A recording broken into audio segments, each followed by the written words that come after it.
है Indu broadcasting private limited और आप देख रहे हैं इंडियन न्यूज, हर पल, हर क्षण, हर सच।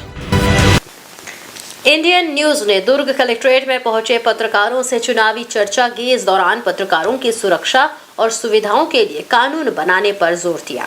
पत्रकारों ने राजनीति को लोक नीति बनाने की वकालत की, वहीं कर्ज माफी व लोक लुभावने वादे बंद किए जाने की भी मांग की। आइए जानते हैं पत्रकारों ने चुनावी चर्चा में और क्या-क्या बातें कही। आगामी विधानसभा चुनाव को लेकर सभी प्रत्याशी मैदान पर हैं और हमारे साथ आज मौजूद है भिलाई दुर्ग के पत्रकार और इनसे आज जानेंगे कि 15 साल जो भाजपा की सरकार थी, 5 साल कांग्रेस की सरकार है और हम पत्रकारों से जानेंगे कि उनको कैसी सरकार चाहिए।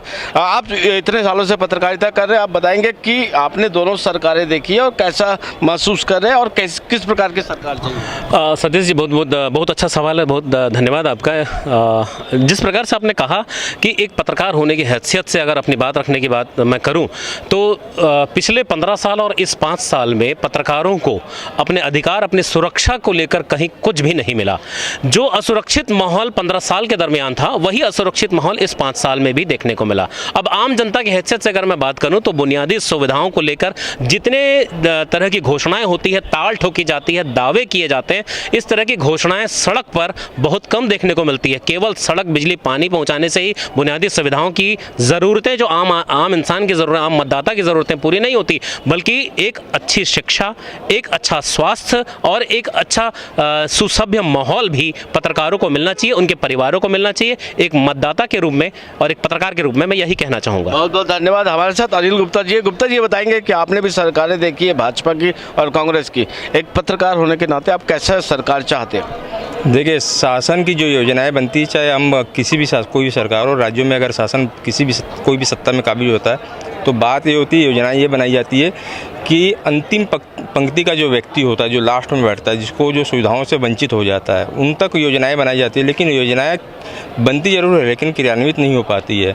तो आज भी ये स्थिति है कि कई जो आखिरी छोर में, जैसे आप आवासीय योजनाओं को ले लो, तो आवासीय योजनाएं तो बनाई जाती है, कई सारी योजनाएं बनी है, कई बड़े नेताओं के नाम पे बने हैं, लेकिन वो योजनाओं का लाभ जो व्यक्ति होता है उस व्यक्ति को नहीं मिल पाता है, उसका लाभ कोई दूसरा व्यक्ति ले जाता है। तो ऐसी कई सारी योजनाएं हैं जिसके बारे में शासन के द्वारा योजनाएं बनाई जाती है, लेकिन उन योजनाओं का लाभ जो है उस व्यक्ति को नहीं मिल पाता है। तो योजनाएं ऐसी बने और सरकार ऐसी आए कि वो जो है उसका लाभ उस व्यक्ति को मिल पाए। बहुत बहुत धन्यवाद। हमारे साथ पंडा जी जो वरिष्ठ पत्रकार है, क्या कहेंगे आप, किस प्रकार की सरकार चाहिए आपको? एक सरकार ऐसा काम करे जो आम नागरिक तक जाए। हमारा जो छत्तीसगढ़ है, ये बस्तर से लेकर सरगोजा से लेकर कवर्धा और खासकर मिनी इंडिया के रूप में भिलाई, यहाँ सभी पूरे भारत के लोग रहते हैं, खासकर दुर्ग जिले में भी।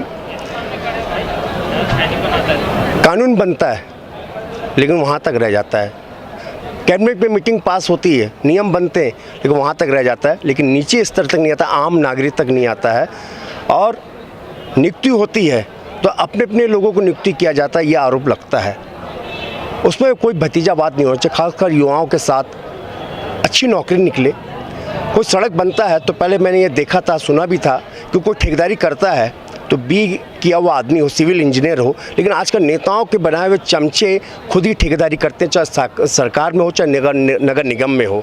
यह परंपरा बंद होनी चाहिए। अगर अच्छी क्वालिटी की सड़क नहीं बनेगी और हर साल सड़क बनती है, हर साल उखड़ती है, इसमें आम नागरिक का पैसा जाता है, सरकार का नहीं। और सुचारू रूप से स्वास्थ्य और शिक्षा ये रीढ़ की हड्डी होती है, हर घर का काम होता है, हर नागरिक रहता है, ये सही होना चाहिए। अच्छी हॉस्पिटल, अच्छे डॉक्टर, सरकारी हॉस्पिटल में अच्छे डॉक्टर नहीं, प्राइवेट हॉस्पिटल में 4 दिन पहले एक नया हॉस्पिटल खुला, 1 साल में बहुत अच्छा बन जाता। हमारे सरकारी हॉस्पिटल में अच्छा सिस्टम रखना चाहिए, स्टाफ रखना चाहिए, ये मेरा मानना है। बहुत बहुत धन्यवाद पंडित जी। हमारे साथ हितेश जी है, पत्रकार है जी न्यूज़ के। आप कैसे मानते हैं? देखिए, छत्तीसगढ़ 23 साल का हो गया है। इस 23 साल के छत्तीसगढ़ में बुनियादी सुविधाएं आज भी लचर है। दुर्ग की हम बात करें तो दुर्ग जिले में हम खड़े हैं, विकास एक तरफा है, दो तरफा विकास नहीं हो रहा। आप आज भी पटरी के पार जाइए, ग्रामीण इलाका है, शहर में आइए तो शहर जैसा महसूस करेंगे।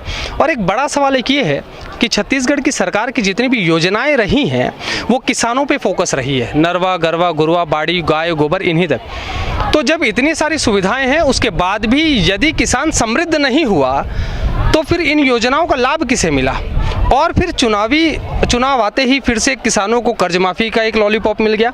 तो ये सब नहीं होने चाहिए। किसान जब ऑलरेडी समृद्ध है तो उसे कर्ज माफ़ी का लॉलीपॉप नहीं देना चाहिए। पीएससी घोटाला एक बड़ा सामने आया, लेकिन इन सब के इधर मैं एक युवा हूँ और युवा होने के साथ साथ इस प्रदेश इस देश का एक जागरूक मतदाता भी हूँ।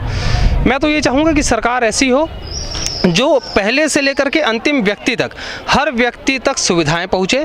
मूलभूत सुविधाएं जितनी भी है जो सरकार देती है वो मूलभूत सुविधाएं आम लोगों को मिलनी चाहिए। और ख़ासकर पत्रकारों के लिए एक ऐसा कानून भी सामने आना चाहिए। कानून बनने वाला था, वो अभी भी शायद पूरी तरह से नहीं बन पाया, लेकिन पत्रकारों के लिए भी कुछ ऐसी सुविधाएँ होनी चाहिए, क्योंकि कानून ये मानता है कि पत्रकार भीड़ का हिस्सा नहीं है। पत्रकारों के लिए कुछ बेहतर और होना चाहिए।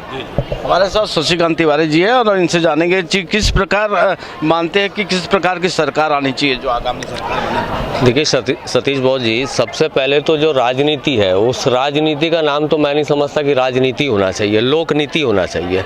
राजनीति मतलब आप संधि विच्छेद कर लीजिए, राज करने की नीति। और राज करने की नीति कौन बना रहा है? नेता। आप एक एक वोट डालते हैं जाकर, और छोटा सा नेता आज बड़े बड़े हाई प्रोफाइल रेंज रोवर गाड़ियों में घूमता है, बड़े बड़े एसेट्स को रखा हुआ है, बड़ी बड़ी संपत्तियां, जांच हो ही रही है, चल रहा है सब मामलों में।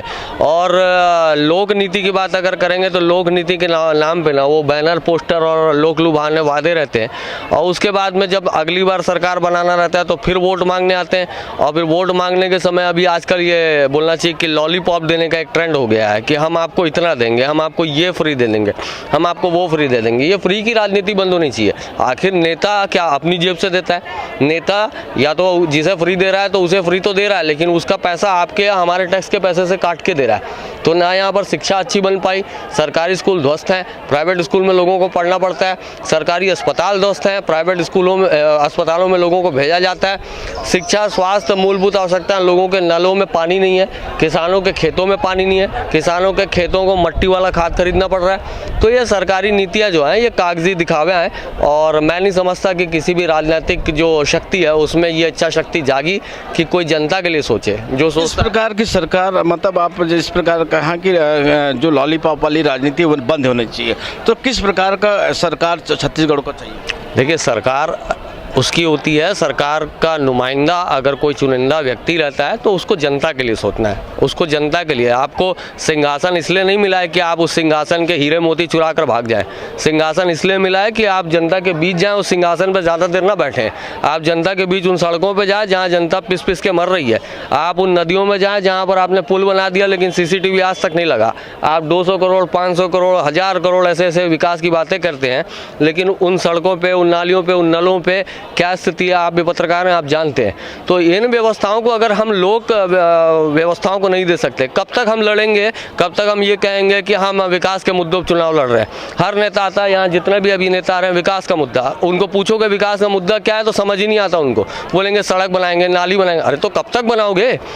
कब तक ये सड़क नाली बनाते ही रहोगे आप? उसके आगे कोई स्ट्रेटजी नहीं है। आपने अभी एक फ्लाईओवर बनाया है, छोटे छोटे देश जापान जहाँ पर नागासाकी और हिरोशिमा जैसे हमले हुए हैं, वो 7 माले 8 माले 10 मालों पे चल रहे हैं। वो लोगों ने अपना इंफ्रास्ट्रक्चर एक परमाणु हमला होने के बावजूद इतना स्टेबल कर लिया। लेकिन हमारे नेता इच्छा शक्ति नहीं है, सबको अपने जेब भरनी है, सबके विदेशों में संपत्ति है, सबके पास धनाढ़ पैसे हैं, सब नेता बड़े हैं, सबके पास गाड़ियाँ हैं, लग्जरी हैं, और वही वोट जो जनता देती है ना, उसी जनता को ऐसे हटा दिया जाता है। चलो हटो यार रास्ते से, पीछे नेताजी नहीं दिख रहे हैं क्या? गाड़ी आ रही है।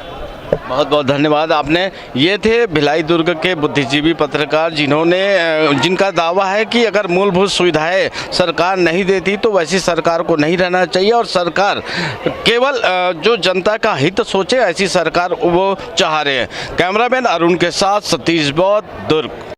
न्यू वीडियोस की अपडेट पाने के लिए सब्सक्राइब करें इंडियन न्यूज को और बेल आइकन को दबाएं।